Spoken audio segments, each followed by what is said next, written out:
Bonjour à tous, j'espère que vous allez bien. Vous ne me voyez pas encore, en revanche, vous voyez ce que je vais vous présenter. Il s'agit de la nouvelle NT 1100 2025. Alors vous allez me dire, elle ressemble un peu à l'ancienne génération. Absolument pas. Beaucoup de choses ont été revues sur cette machine et on va faire le détail ensemble de justement en fait tous ces petits points qui ont été améliorés, que ce soit sur le point de vue mécanique ou sur le point de vue esthétique, puisque on le voit déjà au niveau des carénages, on a une modification qui a été complètement faite sur la partie des flancs de carénage, beaucoup de choses qui ont été revues également sur la partie arrière, puisque maintenant en fait on voit un peu plus la boucle, donc tout ça, ça a été complètement redessiné. On a une modification qui a été faite aussi au niveau de la selle, et ça on en parlera un peu plus en détail. Autre modification, au niveau des valises, puisque tout simplement, le cumul des deux valises, on a gagné 8 litres. On a gagné 8 litres. Pourquoi? Parce qu'à l'intérieur des valises, on a gagné 2,5 cm. Voilà, ça paraît peu, et pourtant 8 litres de plus en termes de chargement, c'est quand même pas mal. Donc, écoutez, ce que je vous propose, c'est qu'on fasse un tour général de cette moto, qu'on voit un peu plus en détail ce qu'il y a, et puis comme ça, vous allez pouvoir me dire ce que vous en pensez par rapport à l'ancienne génération. Mais avant ça, on va parler un tout petit peu chiffres, puisque effectivement sur cette NT 1100, on a quelques chiffres à vous donner, notamment sur la puissance. Vous allez me dire, il n'y a pas grande différence. La NT hérite, vous le savez très bien, du moteur de l'Africa Twin qui a été revu sur 2024. Et cette mise à jour a été apportée sur la NT 1100. Voilà, donc plus de couple, 112 Nm de couple pour cette NT 1100, 102 chevaux, donc c'est quand même bien. Mais on va parler chiffres, mais finalement, c'est pas ça qu'il faut retenir. Ce qu'il faut retenir, c'est vraiment la courbe de puissance, puisque c'est ça qui évolue. Même si on gagne un peu en couple, on gagne un peu en puissance, finalement, c'est surtout la plage de fonctionnement qui a été complètement retravaillée, complètement modifiée. Et donc, on a beaucoup plus de couple à un régime beaucoup plus bas. Et ça rend la moto forcément beaucoup plus agréable. Donc, on fait un petit tour de la moto, je vous montre un peu tout ça en détail. C'est parti. Donc on va commencer par la partie avant de cette NT 1100 et vous allez le voir, beaucoup de modifications ont été apportées, notamment déjà au niveau de la bulle, puisqu'en fait elle a complètement été redessinée et ça se voit puisque en fait sur l'ancienne génération on avait un décroché ici. Il n'existe plus. En revanche, la bulle a été ajourée de part et d'autre. Voilà, donc ça permet d'avoir un flux d'air beaucoup mieux dirigé. Mais surtout, une chose notable sur cette bulle, et ça a été extrêmement critiqué sur la première génération de la NT 1100, c'était la façon dont en fait on pouvait régler cette bulle. Tout simplement pourquoi? Parce que c'est vrai, je me suis battu sur les commentaires, mais effectivement en roulant c'était extrêmement compliqué, voire impossible de régler cette bulle. Et bien maintenant c'est totalement possible, et c'est même possible à une seule main. Et ça c'est vraiment pas mal, et je vous montrerai un peu plus en détail, mais on a une petite manette en fait, on a un petit levier, on a juste à venir le tirer comme ça, et hop on descend et on monte la bulle. Donc on a à peu près 5 positions de réglage, c'est pas à peu près, c'est 5 positions de réglage pour une hauteur totale réglable de environ 16 cm, un peu plus de 16 cm, ce qui n'est pas rien. Voilà, et donc vous avez toutes les positions de réglage, hop, et ça se fait en roulant d'une seule main. Franchement, moi pour le coup, on vient juste de rentrer de l'essai, je vous le dis, c'est extrêmement agréable de pouvoir régler d'une seule main comme ça, extrêmement facilement, cette bulle. Et surtout, j'avais un peu peur avec un système mécanique qu'on ait des vibrations, que la bulle se mette à bouger ou quoi que ce soit. C'est absolument pas le cas. Et ça m'a bluffé parce que sur l'ancienne génération, on avait tendance à avoir la bulle qui venait un peu vibrer comme ça. Sur celle-ci, pas du tout. Donc ça, c'est un excellent point.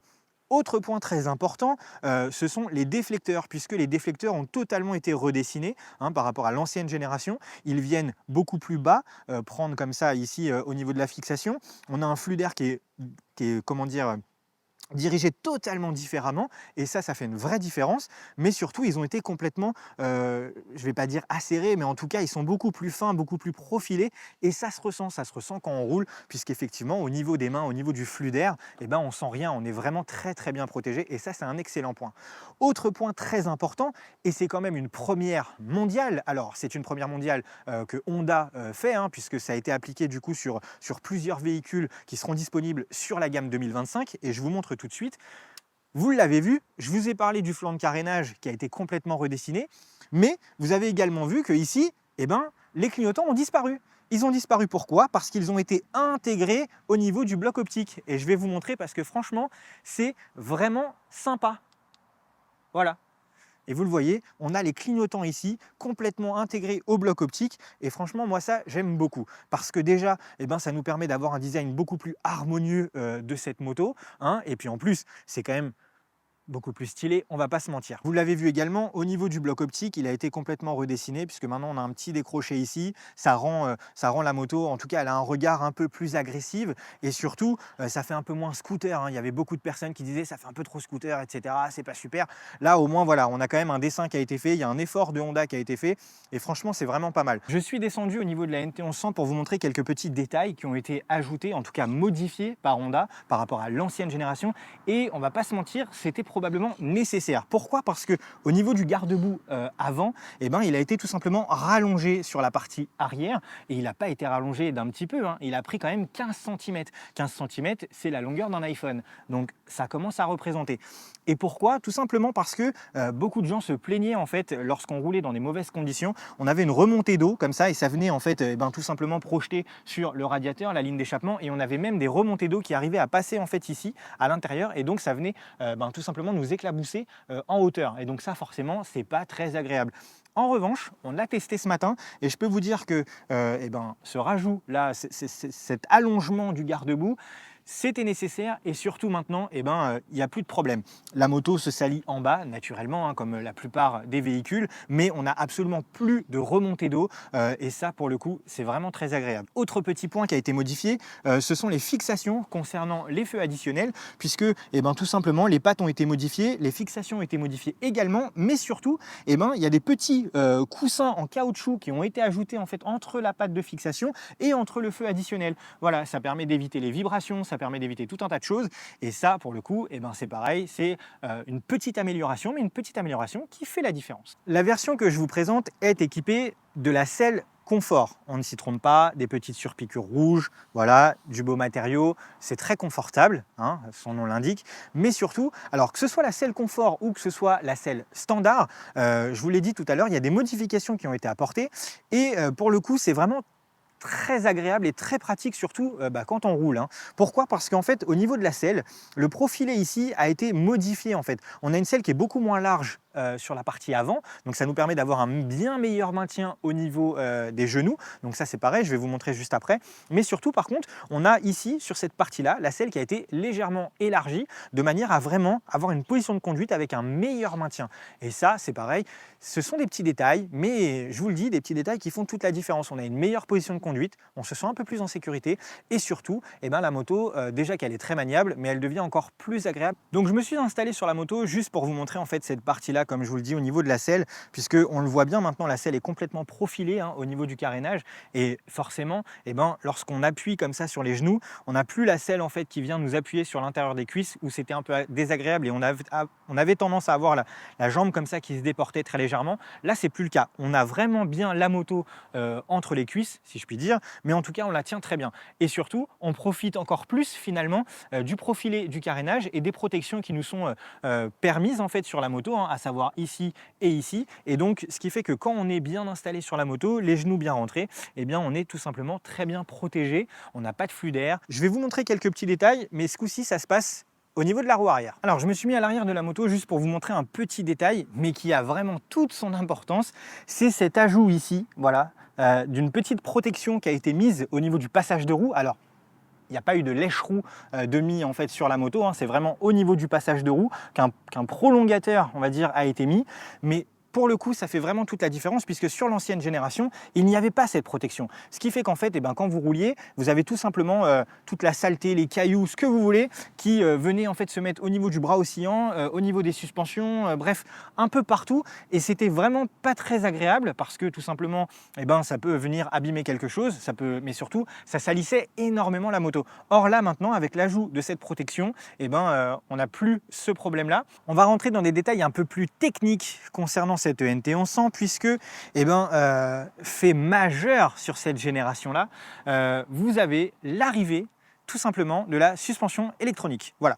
Donc on a une fourche Showa, hein, de 43 mm qui est tout simplement électronique. Donc on a plusieurs modes de réglage. Donc ça c'est vraiment pas mal. On va essayer de vous montrer après sur l'écran ce que ça représente.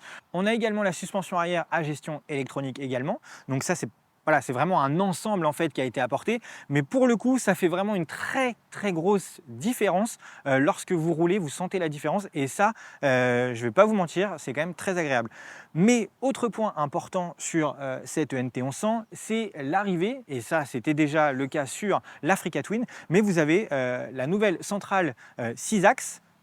Donc franchement, en termes de sécurité, on ne peut pas faire beaucoup mieux que ce qui a été apporté là sur cette NT 1100. Voilà, on ne va pas vraiment rentrer dans les détails techniques, on le fera peut-être sur une prochaine vidéo, mais ce n'est pas forcément le cas tout de suite. Au niveau du réservoir, on a une capacité de 20 litres. La moto étant donnée pour une consommation environ de 5 litres au 100, eh ben, on peut tout simplement dire qu'on a quasiment 400 km de capacité. Donc pour une GT routière comme ça, eh ben, c'est tout simplement parfait, hein, 400 km d'autonomie. Franchement, il y a vraiment de quoi faire. La version que je vous présente ici est équipée de la boîte DCT. Vous le savez, c'est quand même une boîte qui a fait ses preuves chez Honda depuis quand même très longtemps. Elle a été améliorée au fil du temps, que ce soit sur l'Africa Twin ou même sur la NT 1100.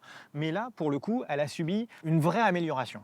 Il n'y a pas de pièce qui a été modifiée à l'intérieur de cette boîte, puisque c'est principalement en fait la gestion au niveau de l'ECU, voilà, qui a été revu, qui a été corrigé. Les algorithmes qui servent en fait au calcul du fonctionnement du DCT ont été complètement même retravaillés, améliorés, ce qui nous permet d'avoir une boîte de vitesse qui est beaucoup plus réactive, mais surtout, on a quelque chose qui est beaucoup plus souple à bas régime. Ça a été remonté, c'est vrai, par quelques propriétaires, quelques clients, même quelques journalistes, utilisateurs et autres. On avait un petit peu à bas régime cette impression un peu d'à-coup comme ça. Et bien là, maintenant, ça a été complètement gommé, notamment, comme je vous le dis, à bas régime. Mais surtout, au niveau des modes, hein, le mode sport, que ce soit 1, 2 ou 3, ont été aussi drastiquement améliorés. On a vraiment une réactivité qui est beaucoup mieux au niveau de la poignée des gaz. C'est beaucoup plus fluide. En tout cas, le fonctionnement de cette DCT, même si, hein, je vous le dis, il n'y a pas eu d'amélioration mécanique du système, c'est vraiment purement et simplement finalement de la gestion électronique. Ça a été en tout cas retravaillé et pour le coup, c'est quand même beaucoup plus agréable.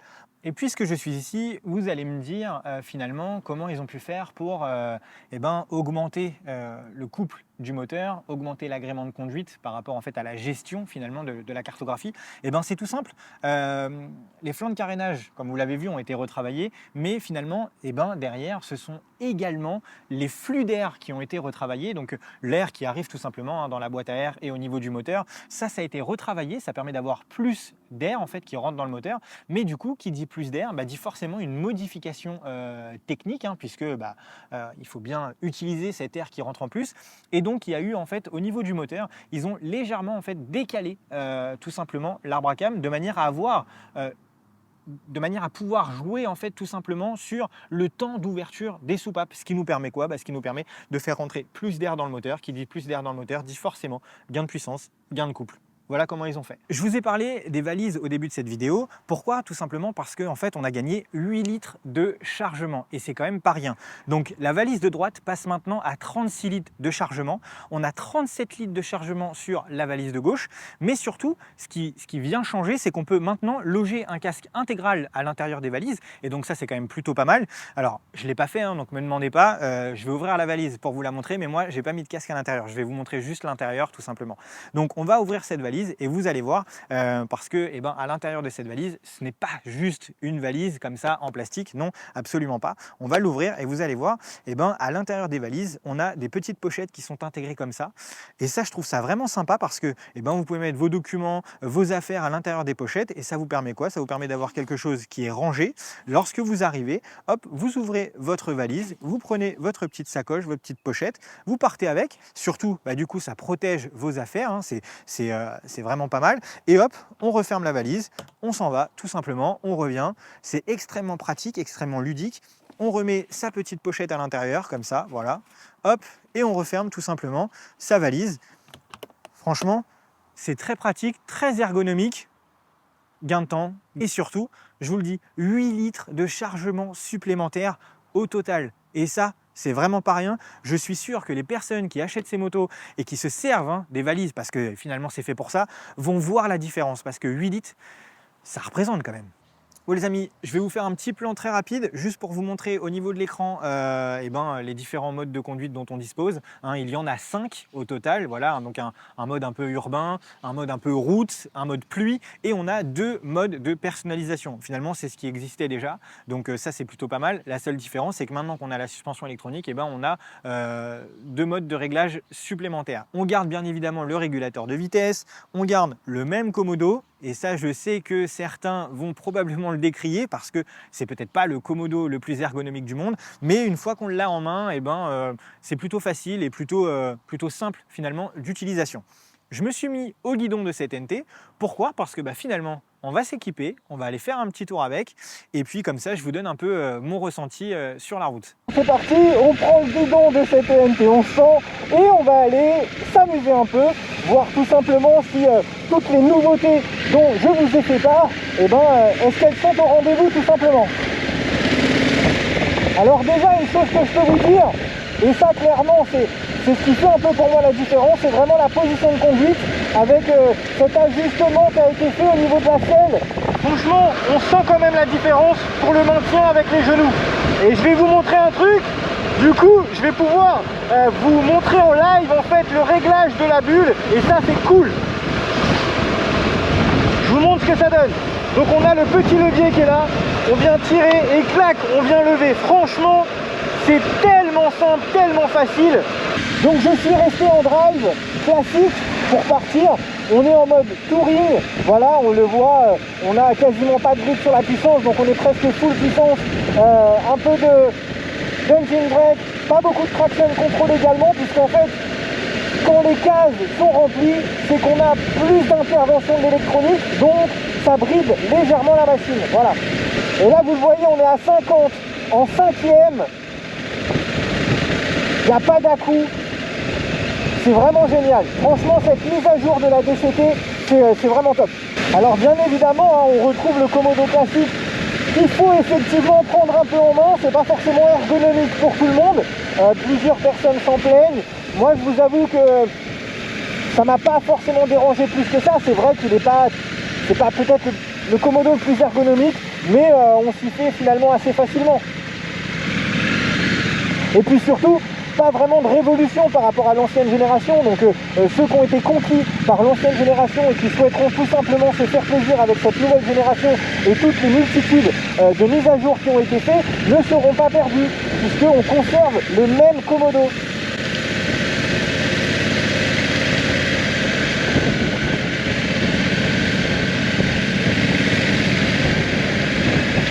Alors je ne vous ai pas parlé du poids de cette machine.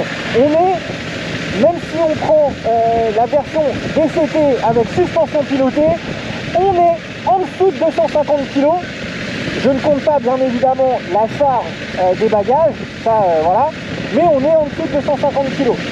Et je dois vous dire que comme pour la première génération par contre, franchement ça se sent pas, la moto s'emmène très facilement, elle est vraiment très maniable, et on a pu le voir. Alors au niveau des modes de conduite, pour ceux qui ne sont pas fans de la DCT, vous avez toujours la possibilité d'appuyer sur le petit bouton qui est ici et vous pouvez passer en mode manuel. Voilà. Et donc là, lorsque vous êtes en mode manuel, vous avez tout simplement la possibilité de jouer avec les palettes. Donc on a ici la palette moins et on a de l'autre côté la palette plus. Voilà. Ça c'est vraiment pour ceux qui sont un peu plus tatillons. Parce qu'en ce qui concerne les modes automatiques, on a le drive classique bien évidemment, mais comme vous pouvez le voir sur le commodo, là ici, on a la possibilité de se mettre en mode sport et on a finalement 3 modes sport. On a le S1, S2, S3, voilà. Et ça va changer quoi? Ça va changer la réactivité au niveau de la poignée de gaz, ça va changer légèrement le comportement de la machine, bien évidemment, puisqu'on joue sur la réactivité des gaz, donc forcément ça joue aussi sur le comportement de la machine de manière générale et globale. Et donc moi j'ai envie de vous dire, le S1 c'est plutôt un bon compromis.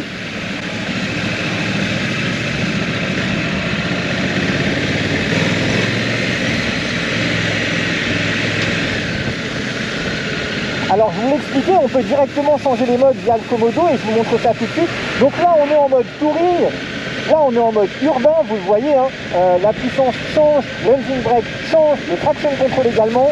Hop, on a également le mode pluie, donc là vous le voyez, on a vraiment l'électronique qui a été complètement, qui vient en fait de manière présentielle sur le véhicule, comme vous pouvez le voir, on a tout simplement rempli les 3 cases, pareil pour l'engine brake. Par contre, en revanche, le traction control, pas forcément.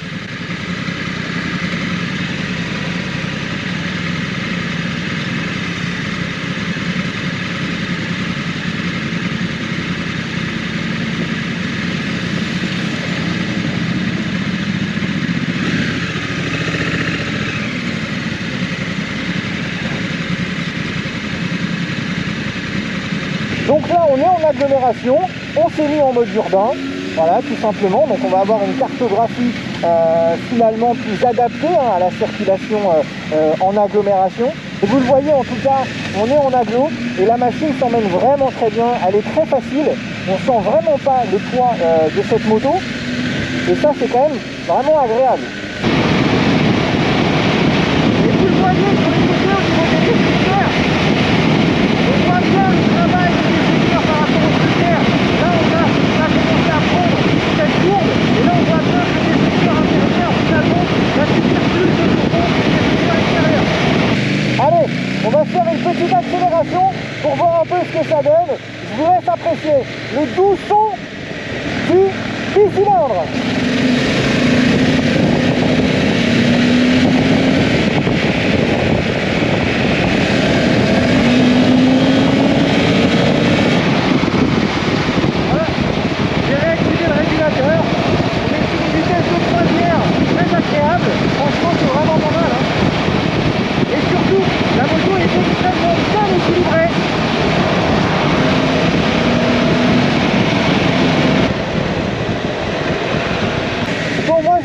Avec ces quelques images de roulage, hein, je vais continuer de profiter de cette ENT 1100.